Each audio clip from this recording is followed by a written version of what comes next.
ប្រទេសថៃដែលកំពុងរងទុក្ខដោយសារអតិពលព្យុះជាបន្តបន្ទាប់បណ្ដាលឲ្យមានទឹកជំនន់យ៉ាងធ្ងន់ធ្ងរក្នុងចំណោមខេត្តដែលរងគ្រោះថ្នាក់ខេត្តអយុធ្យាបានរងផលប៉ះពាល់ខ្លាំងជាងគេបង្កជាទុក្ខវេទនាដល់ប្រជាជនជាច្រើនតាមការចេញផ្សាយដោយសារព្រមានកៅសុត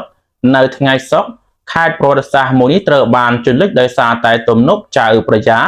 នៅក្នុងខេត្តឆៅណាតដែលបានស្ថិតនៅខ្សែទឹកខាងលើបានបើកការបញ្ចេញទឹកក្នុងកម្រិតដ៏ច្រើនសន្ធឹកសន្ធាប់រហូតដល់2300ម៉ែត្រគីបក្នុង1វិនាទីផលប៉ះពាល់ខេត្តអយុធ្យាទឹកជំនន់បានជន់លិចចំនួន11ស្រុកក្នុងចំណោមស្រុកទាំងអស់ស្រុកបាងបានត្រូវបានគេរាយការណ៍ថាជាស្រុកដែលរងការខូចខាតធ្ងន់ធ្ងរជាងគេមនុស្សចំនួន8នាក់បានស្លាប់គ្រួសារដែលរងផលប៉ះពាល់មានសរុបរហូតដល់46,709គ្រួសារការខូចខាតហេដ្ឋារចនាសម្ព័ន្ធនិងកសិកម្មសាលារៀន33កន្លែងព្រះវិហារ2កន្លែងនិងប្រាសាទចំនួន38ប្រាសាទផ្លូវគមនាគមន៍58ខ្សែដីកសិកម្មត្រូវបានបំផ្លាញជាង62ហិកតាអាជ្ញាធរថៃកំពុងបន្តប្រតិបត្តិការជួយសង្គ្រោះនិងជម្លៀសប្រជាជនទៅកាន់ទីទួលសុវត្ថិភាព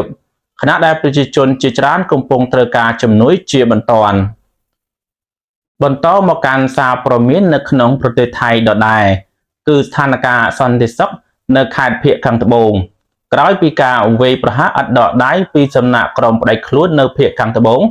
និងការចុះត្រួតពិនិត្យរបស់រដ្ឋមន្ត្រីការពារជាតិនៅពេលនេះរដ្ឋាភិបាលថៃបានសម្រេចចាត់វិធានការយ៉ាងតឹងរ៉ឹងបំផុតតាមការផ្សាយរបស់កាសែតកៅសុខកាលពីថ្ងៃប្រហ័សបញ្ជាការដ្ឋានប្រតិបត្តិការសន្តិសុខផ្ទៃក្នុងបានរួមកម្លាំងជាមួយនឹងយុទ្ធភូមិភាគទី4ដើម្បីបង្កើនកម្រិតសន្តិសុខនៅតាមបណ្ដាខេត្តដែលកំពុងវឹកវរខ្លាំងចំណុចសំខាន់នៃវិធានការថ្មីរួមមានរឹតបន្តឹងខ្លាំងបំផុតលើការចិញ្ចោលរបស់មនុស្សដែលមានសញ្ជាតិ2នៅខេត្តភៀកខាងត្បូងបង្កើនការឃ្លាំមើលនិងពង្រឹងសន្តិសុខកម្រិតខ្ពស់ ISOC ក៏បានអំពាវនាវឲ្យគ្រប់អង្គភាពសន្តិសុខក្នុងស្រុកធ្វើប្រតិបត្តិការចារកម្មផងដែរដើម្បីធានាសុវត្ថិភាពជាសាធារណៈតែតទៅនឹងបញ្ហានេះនាយករដ្ឋមន្ត្រីថៃលោកអនុទានឆាវីរកុលបានប្រកាសថាលោកនឹងចុះទៅត្រួតពិនិត្យដោយផ្ទាល់នៅភូមិខាងត្បូងនៅថ្ងៃសៅរ៍នេះដើម្បីលើកទឹកចិត្តដល់កងកម្លាំងដែលកំពុងប្រយុទ្ធនៅទីនោះលោកអនុទានបានបញ្ជាក់ថានៅក្នុងដំណើរនេះលោកនឹងត្រួតពិនិត្យស្ថានភាពនិងកោះប្រជុំជាមួយកងទ័ពភូមិខាងត្បូងស្ថាប័នពាក់ព័ន្ធនិងអភិបាលខេត្តដើម្បីប្រមូលព័ត៌មានឲ្យបានច្បាស់លាស់យើងងាកមកមើលសារព័ត៌មានអន្តរជាតិវិញនៅព្រឹកថ្ងៃសុក្រនេះប្រទេសហ្វីលីពីនបានជួបគ្រោះរំជួយដីកម្រិតធ្ងន់ដែលបង្កឲ្យមានការទាញសញ្ញាព្រមានពីរលកយក្សស៊ូណាមីរំជួយដីកម្រិត 6.7 វិកទ័របានវាយប្រហារនៅភាគខាងត្បូងនៃប្រទេសហ្វីលីពីននៅម៉ោង 9:46 នាទីព្រឹក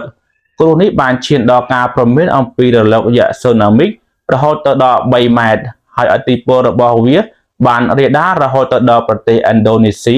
ហើយក៏បានចេញការព្រមានដូចគ្នាផងដែរត្បិតតែពេលនេះស្ថានភាពបានធូរស្រាលហើយការព្រមានរលកយក្សស៊ូណាមីក៏ត្រូវបានដកចេញទៅវិញហើយក៏ពិតមែនប៉ុន្តែប្រធានាធិបតីហ្វីលីពីនលោក Ferdinand Marcos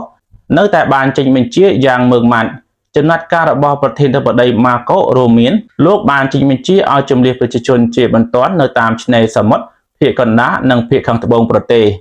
លោកបានជំរុញឲ្យប្រជាពលរដ្ឋទាំងអស់ត្រូវរើទៅកាន់ទីទួលសុវត្ថិភាពនិងនៅឲ្យឆ្ងាយពីឆ្នេរ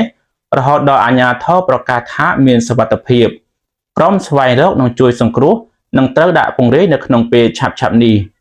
សាលារៀនមួយចំនួននៅក្នុងទីក្រុងអ៊ីឡុយឡូភាគកណ្ដាលប្រទេសក៏ត្រូវបានបិទទ្វារផងដែរស្របពេលការងារនៅក្នុងសាលាក្រុងក៏ត្រូវបានលុបចោលដើម្បីអនុញ្ញាតឲ្យបុគ្គលិកទៅផ្ទះមើលក្រុមគ្រួសារនិងពិនិត្យផ្ទះសម្បែង